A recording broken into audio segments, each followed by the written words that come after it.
एक शाम प्राची टीवी पर सीरियल देख रही होती है। तभी उसकी सास वहां आती है। अरे सीरियल में तो ऐसे मग्न है जैसे आज रात का खाना पड़ोसी आकर बनाएंगे। मुझे पता ही नहीं था आपने अपने बेटे की शादी पड़ोस में भी की हुई है। हैं? मतलब?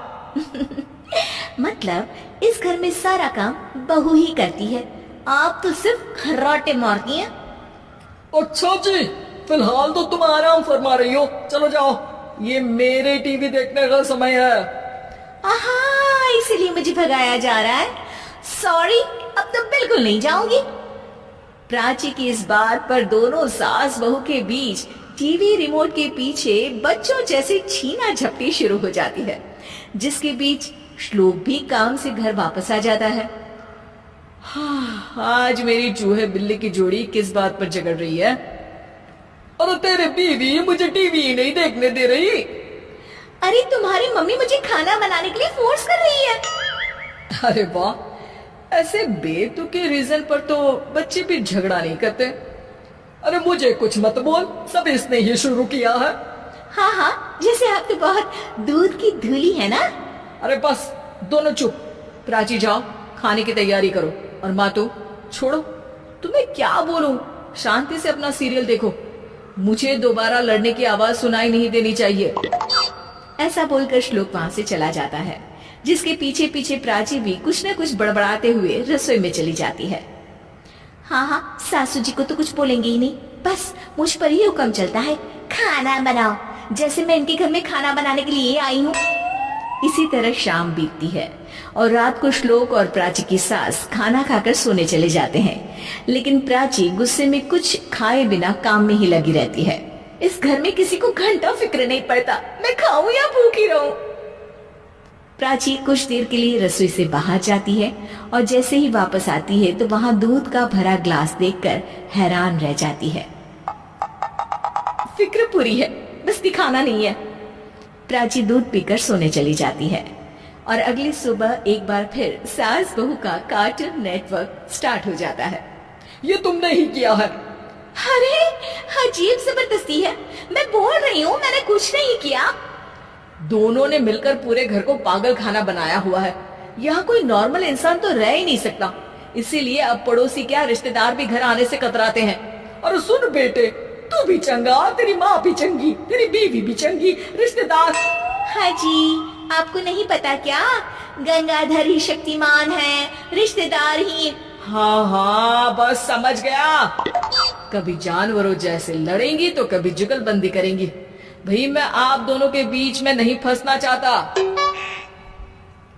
सास बहू की इस मन मौजी जोड़ी से परेशान होकर श्लोक अपना सिर खुजलाता वहां से चला जाता है।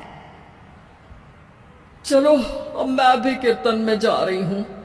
इस पर जैसे ही सास कमरे में अपना पर्स लेने जाती है तो वहां नाश्ते की प्लेट रखी देख मुस्कुराने लगती है और नाश्ता करके घर से बाहर निकलते हुए कुछ पैसे टेबल पर रख जाती है, जिसके कुछ देर बाद सिलेंडर वाला घर आता है।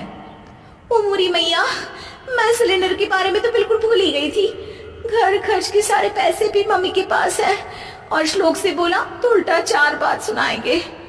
प्राची ये सोच ही रही होती है कि अचानक उसका चेहरा चमक उठता है और वो घर में आकर इधर उधर देखने लगती है। तभी उसकी नजर टेबल पर रखे पैसों पर पड़ती है, जिन्हें वो सिलेंडर वाले को दे देती है। ये सब श्लोक देख लेता है। अच्छा बेटे, इतना बड़ा घोटाला, सबके सामने मैं तेरी दुश्मन और पीठ पीछे तेरी मेरी यारी। इस पर श्लोक एक प्लान बनाता है और शाम को सब एक साथ बैठे होने पर बोलने लगता है। माँ, तुम दोनों की बहुत लड़ाई होती है, इसलिए मैं सोच रहा हूँ कि प्राची को उसके घर छोड़ाऊं। इससे वो भी खुश रहेगी और तुम भी। अचानक श्लोक की ये बात सुनकर सास बहू शौक से उसकी तरफ देखती हैं। अरे ऐसे कैसे घर छुड़ाओगे, मुझे कहीं नहीं जाना। अरे तुमने बोला नहीं पर मैंने सुन लिया, तुम्हें मम्मी के साथ रहना अच्छा नहीं लगता, मुझे पता है। अरे वो अरे, जब बहू खुद कुछ काम बोले तो वो तुझे सुनता नहीं, और अब जो इसने बोला ही नहीं वो तू समझ गया। जब उसे नहीं जाना तो फिर जबरदस्ती क्यों कर रहा है? अच्छा, फिर आपको मौसी के घर छोड़ाता हूँ, बस अब आप दोनों एक घर में एक छत के नीचे नहीं रह सकती। मैं इस टॉम एंड जेरी की जोड़ी को और नहीं झेल सकता। है? ऐसे कैसे नहीं रह सकते? तुम्हें इतनी दिक्कत है तो तुम्हारा बोरिया बिस्तर पैक कर देती हूँ, लेकिन मम्मी जी कहीं नहीं जाएंगी।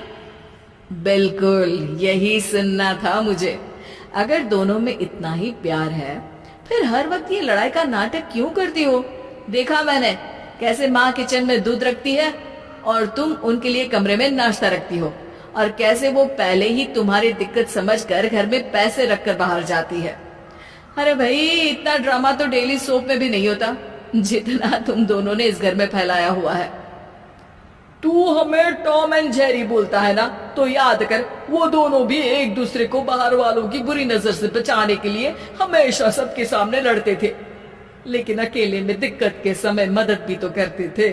बस हमारा रिश्ता भी कुछ ऐसा ही है। और वैसे भी अगर सास बहू में तू मैं नहीं होती तो दुनिया वालों को कहानियां कैसे मिलेंगी?